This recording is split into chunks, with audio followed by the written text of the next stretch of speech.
Have you ever felt like you want deep connection, but at the same time, something inside you pulls away the moment things start getting too real? It's confusing because part of you genuinely craves closeness, understanding, and emotional intimacy. Yet another part becomes uncomfortable, distant, or even anxious when someone starts getting too close.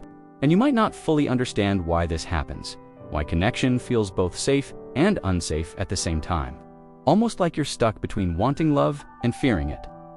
The truth is, the fear of getting close to people is rarely about the present moment.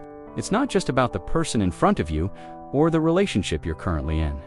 Most of the time, it's rooted in past experiences, especially the emotional environment you grew up in, because the way you experienced love as a child becomes the blueprint for how you respond to intimacy. As a child, your brain was constantly learning what relationships feel like. If you grew up where love was inconsistent or unpredictable, you may have learned that getting close to someone can lead to confusion or pain.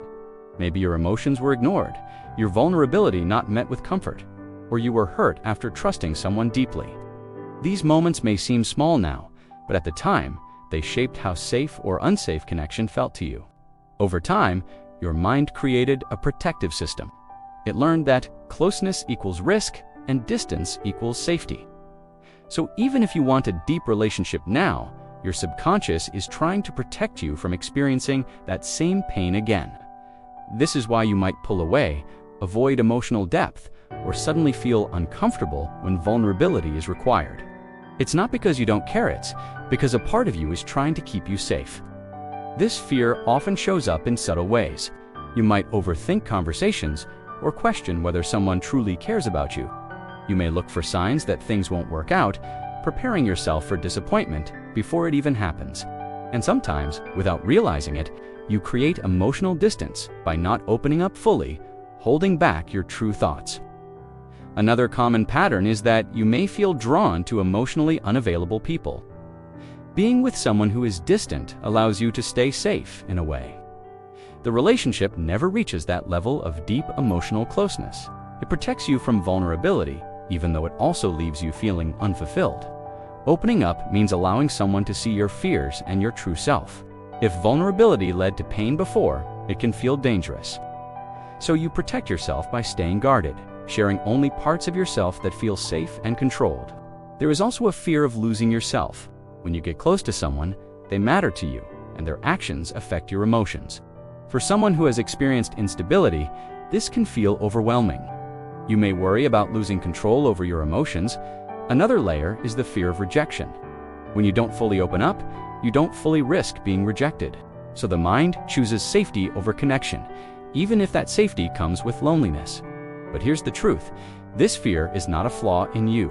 It's a protective response that developed for a reason. What once protected you is now limiting you, preventing you from experiencing the kind of connection you actually want. Breaking this pattern begins with awareness. Notice when you pull away or create distance. Ask yourself what you are afraid of. It involves slowly allowing yourself to be vulnerable. You don't have to open up completely all at once. Start small, share your thoughts, or allow someone to support you. These small steps help your mind learn that closeness can lead to comfort. Learn to separate the past from the present. Just because someone in your past hurt you doesn't mean everyone will. Build emotional safety within yourself. When you trust yourself to handle rejection, closeness becomes less threatening. Healing takes time. There will be moments where you feel like pulling away, where your old patterns try to take over. But each time you choose to stay present or to trust someone slightly deeper, you are slowly rewriting that pattern. The truth is, you are not afraid of people. You are afraid of the pain you associate with closeness. Connection brings growth, understanding, and fulfillment. You deserve relationships where your vulnerability is met with care. The moment you face that fear is the moment you start changing your story, opening the door to deeper, healthier relationships.